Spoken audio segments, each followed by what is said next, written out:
Well, good evening, everybody. What a year. We've got a lot of news to get through, but it is the last Patrick Christys Tonight show of the year, and I hope that you don't mind, but I just wanted to take a moment to recap what an amazing year it's been and to say thank you.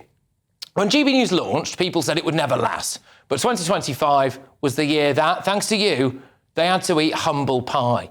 We became Britain's #1 news channel. We beat Sky News and the BBC for 5 months in a row. In fact, Sky News is now a distant third.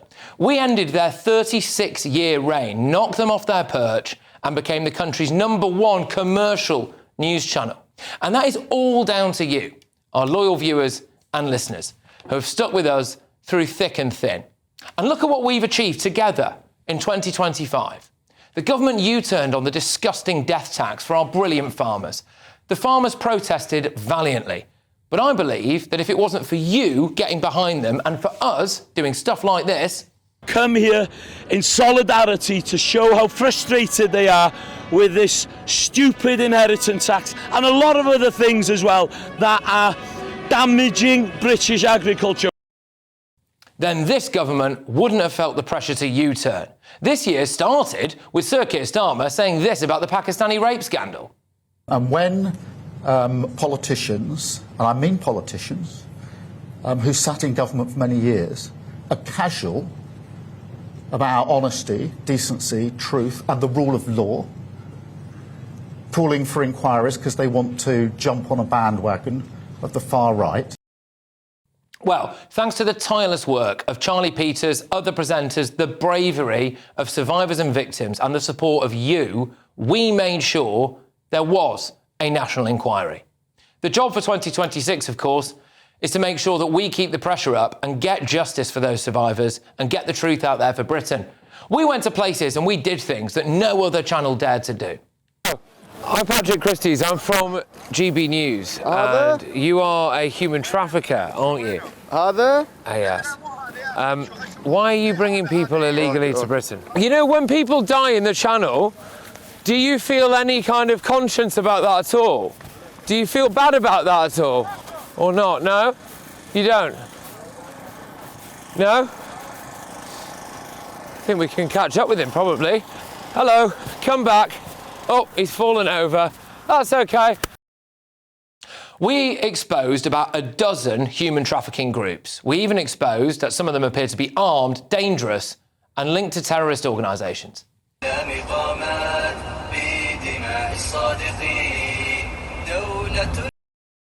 And the reason we did those things is because we get you. GB News presenters don't live in ivory towers. We're just normal people, really, from normal backgrounds. And we know how angry you are about illegal immigration. And we want to back you by doing our best to bring you the truth. We got Islamist hate preacher Mohammed Hoblos blocked from coming to Britain. He was on his way. He was going to do a tour. We highlighted it. You piled the pressure onto this government online, and bingo, he's not in Britain. Pubs, hairdressers, rank-and-file police officers, our brave military veterans. I hope that you feel like we have got your back. The Jewish community. It's been an awful year for many of you. Now, I bumped into 2 lovely members of the Jewish community today whilst I was out for a little walk. You're probably watching now, so if you are, hello, Darren and Louise. Wow. While the BBC did Hamas propaganda, I hope that you feel like we stood up for you, and we always will. You at home, you have helped raise more than £1 million for a variety of charities. Now, on Christmas Eve, actually, let me get this out, I received this letter here from the group Friends of the Elderly, the charity group Friends of the Elderly. There you go. This arrived to me on Christmas Eve.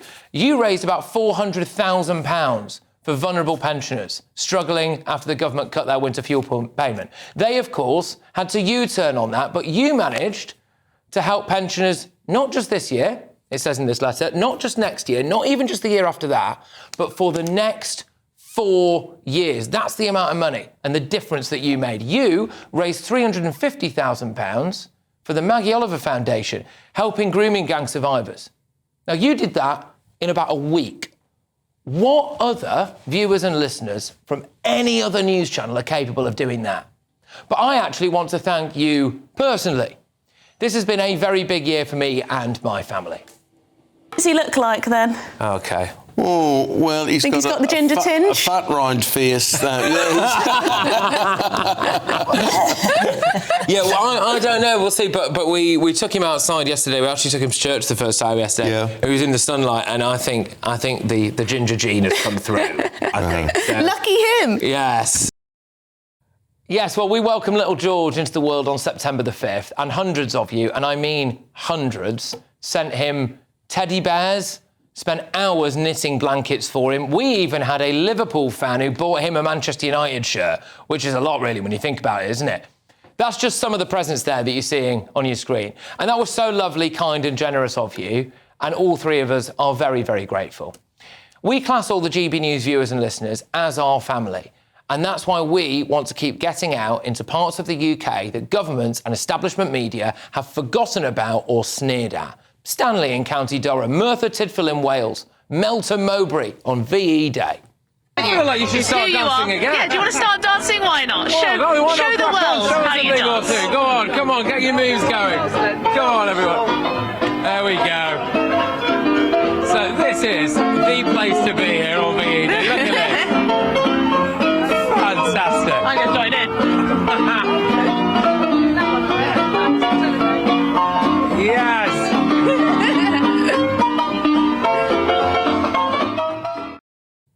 Yes, well, I wish you and your family a very, very happy new year. I hope that it's your year.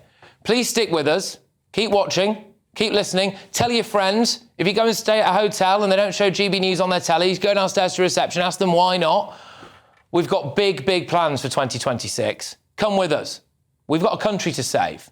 Let's save it together. Your personal data could be exposed right now without you even knowing it. And if you want it removed, use incogni.com/GB News in the description now and get 60% off an annual plan on us. Incogni reach out to the data brokers on your behalf and request that your information be deleted from their databases. And they'll keep sending removal requests to make sure your data stays gone. Sometimes your information ends up on strange, obscure websites that automated tools just can't reach. And that's why Incogni just launched their unlimited plan with a feature called Custom Removals. With this, you can submit any link where your personal information appears, literally paste in the URL, and their privacy team will investigate and work to get it removed. And getting started is super easy. Hit the link in the description, create an Incogni account, and tell them whose data you want removed. Grant them permission to work on your behalf, and then all you've got to do is sit back and relax. They'll keep you updated along the way. Incogni is totally risk-free for 30 days. If you try it, it's not for you, you'll get a full refund. So take back control of your personal data today with Incogni. Use our code GBNews at checkout via the link in the description, and you'll get 60% off an annual plan. Let's get our thoughts on my panel. With us this evening, we've got Reform UK councillor Russell Quirk, political commentator Kai Wilshaw. Chaps, thank you so much for coming in on New Year's Eve. Really appreciate it. Yeah. Thank you. Should we have a little look ahead at a couple of things? Because some of the articles, by the way, next we're talking about the Shamima Begum debacle, but some of the articles at the moment are about whether or not Keir Starmer's going to survive 2026. Yeah. The head of the largest donor union to Labour says not. What do you think? Do you think we're going to be talking about a Keir Starmer resignation in the coming year? No, I don't see how he can survive, given the missteps, given the lampoonery of Starmer, and how now it's not just media and the Conservatives, Reform, the Lib Dems, Donald Trump. I mean, the list goes on and on. It's not just them that are seeing him as an abject failure and an embarrassment. It's his own backbenchers too. We know he's under significant pressure. We know that there's moves by the likes of Wes Streeting and Angela Rayner to replace him. Yeah. Actually, from a Reform perspective, I hope he stays. Because I think he's the worst, well, we know he's the worst Prime Minister we've ever had. And obviously, from our point of view at Reform, long may that continue, because it makes our job just that little bit easier. Yeah. What do you reckon? Do you think he's going to cling on for another year? No. And it's for exactly that reason, right, is that Labour MPs aren't stupid, as much as the country, and sometimes I like to make them out to be.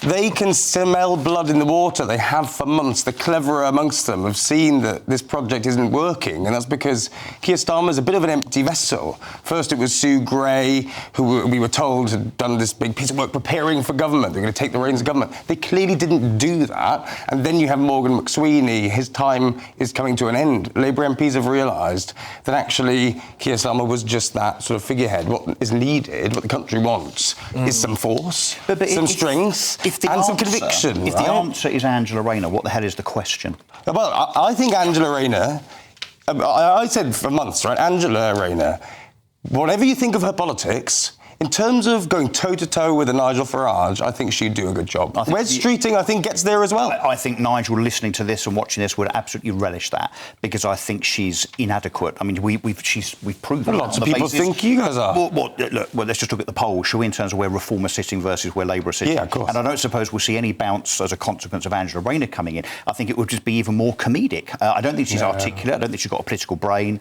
And, of course, she's resigned in disgrace, or rather was forced to resign. We shouldn't. You think people care about that? Yeah, I do. What, dishonesty? Yeah, I think we should worry about Let's that. not get when into it comes to politics. I won't take lectures on dishonesty No, from but our she's reform been heads. proven to be dishonest. That's why she stood down. She effectively stopped the paying of £40,000 worth of tax into the Exchequer. And the Labour government stand there talking about how much money they want to put into the public sector and how they're for the working person. But clearly the MPs themselves don't want to fund it from their own purse. I think one of the main issues, again, this is an article from a day or so ago, or it might have been on one of the front pages today, actually, which has got the lowest investment in the G7. We've seen that the job adverts are apparently 12.3% down Since the budget. Since the budget. Graduate jobs have halved. Graduate job adverts have halved. I think one of the really damaging things, and I hope this rectifies itself in 2026 because we all need it to, but I think there's a sense out there in the public that people are saying, if we can just cling on for another few years, then there'll be a change in government and maybe things will get better.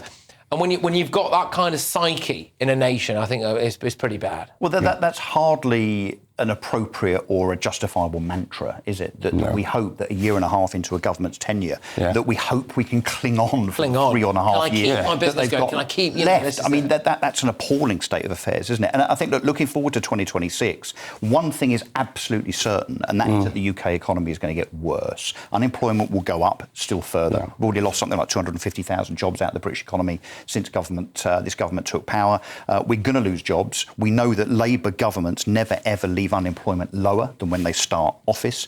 So we're going to see rampant inflation. We're already seeing that even though it's dropped very, very slightly recently, it's still twice the Bank of England target. We are going to see very, very low growth. I mean, growth is forecast to be in 2026 barely 1%. It's pathetic. America, Donald Trump's just announced that the US economy is growing, or will grow next year, by 4.5%. Well, you see, that's the difference between right-wing economy politics and left-wing. And with that, it does appear that the answer is staring us a bit in the face when it comes to that 4.3% GDP growth in America versus, well, ours, which is basically in the toilets, isn't it? You've got low energy bills, drilling in natural resources, sorting out illegal immigration, sorting out legal immigration, clamping down on things like government waste. I mean, the answer is there, isn't it? And we can see the results from America now. Should we be doing more of this in 2026? Yes. What I think ties all this together and what the Greens are offering and what Reform are offering and what this government hasn't, but I think Labour could next year with a new leader, is urgency. Right, you can see that Keir Starmer in his conference speech was at pains not to say Britain's broken, right? That's why you have this rubbish, a compact of national renewal. You renew your subscriptions, you renew your insurance, you don't renew a country, you fix a country. And he doesn't want to say it because he still is holding on to this idea that we're all right and we can tinker. And I've got a list here of things that the Labour government has done that are good, but it's not enough. Right? List of U-turns? Well, and then, of course, the U-turns, which we say, oh, great, finally they got there. Again, it's the urgency. Exactly. It's urgency. They failed to grasp grooming gangs quick enough. They still are there. But surely, they failed to grasp the It's failing to grasp things. It's having an absolute absence of political judgment. Yes. And being completely and utterly out of touch with the British public. I agree, but I think Labour MPs would agree with you as well. They've been saying this for months. But again, how can you get rid of a prime minister without looking like complete fools? Well, I think they're getting there. Yeah. All right, well, look, we've obviously done a bit of a kind of a review of the year, a slight look ahead, and we're going to be getting a lot of this as well, because after my show, 10 p.m. until 1 a.m, you have got the brilliant Ben Leo, Darren Grimes, you've also got Miriam Cates and Bev Turner. They're going to be guiding you through the evening, as well as our team of reporters all around the country. So make sure that you stay tuned for that. But on this show, we're going to be talking about Shamima Begum very shortly, because talking of things that could be a bit of a death knell again for this government, they've said that they will never ignore the ECHR. That's been the message. Well, if the ECHR is about to say that Shamima Begum should come home, given that every single court in Britain has said no to that, that's going to be a huge issue, I think. We're also going to be talking about the general state of play. We've got the fireworks displays. You know, are we really safe here? They've cancelled them in Paris. They've cancelled them in parts of Australia. They've cancelled them in parts of America due to a bomb threat. They've cancelled them in parts of Tokyo. Now they've cancelled some of the viewing platforms here anyway. Why are we having to live like this? But before we get into all of that, can I just get your views on maybe a little bit of gratitude, I don't know, for the GB News viewers and listeners, especially if it's 17 minutes past 9 now on New Year's Eve and you are choosing to sit in front of your television screens or radio sets and watch and listen to us. They have been immense this year, not just in terms of voting with their numbers, in terms of the viewing figures, which we're immensely grateful for, but also the fact that when we've picked up a cause, like it's been the farmers or to do with the grooming gangs issue or to do with whatever, they have gone full square behind it, and it does really, I don't know, it just feels like something really special happened this year with that link between us and the viewers, I feel. Yeah, I mean, look, I think it's a kind of tidal wave of common sense that, and I know that GB News don't really class themselves as mainstream media because we look at BBC, Sky and Channel 4 and ITV as mainstream, and all that is bad about that. But I tell you what I hear and see in the street, and I mean, you must get this a lot, you must get this, and I'm now having people come up to me talking about GB News and the fact that, you know, you're the guy or one of the guys on GB News, aren't you? And people actually say that this keeps them sane. I mean, seriously, in a world, a kind of UK political dynamic which is broken, backward, confusing, frustrating, irritating, all of these other things, that watching us collectively as a channel, particularly the presenters, but obviously us guests and panellists too, does keep them kind of almost grounded, sane, and gives them some hope that it's not the whole country and everybody that has gone insane, that there are some people championing free speech, common sense, and good old-fashioned traditional values. Yeah. Can I echo that? Because at this point last year, I was doing sort of bits and bobs of GB, and now, you know, doing Saturday 5 every Saturday. Which is flying, every by the way. week. And as a result, I've had people come up to me, and we always have a great chat. People appreciate that I might have a different opinion, but we can get on. And actually, I love that we have a debate and we discuss difficult topics. I get flack for it on the left more than I get on the right, because actually most people who watch GB News, and I hear from them every week, appreciate hearing all the points of view. They don't feel spoken down to. And for that, I'm grateful, and I'm glad that they stick with us and pick up important causes, and I've enjoyed meeting them throughout the year. What was really telling for me was also the Nigel Farage thing in Chelmsford that I went to. 1,000 people in the audience. It was a party. I mean, it wasn't just the live, taping of a show which happened to have Nigel Farage, which, obviously, I'm sorry to say this guy is quite popular these days. But the whole atmosphere was celebratory. I mean, it really, really was. It was alive. It was a party. Well, look, just to say thank you very much again, everybody, for what has been an immense year, not just for this show, for the entire channel. Yeah, we really do love it. It does feel like there's a kind of people's army there. I hope you feel like we've got your back, because we know that you have ours, and that really does mean a lot. I've got a little bit of housekeeping to do, given that we mentioned a couple of things in that monologue at the top there. So we have got a statement from the BBC.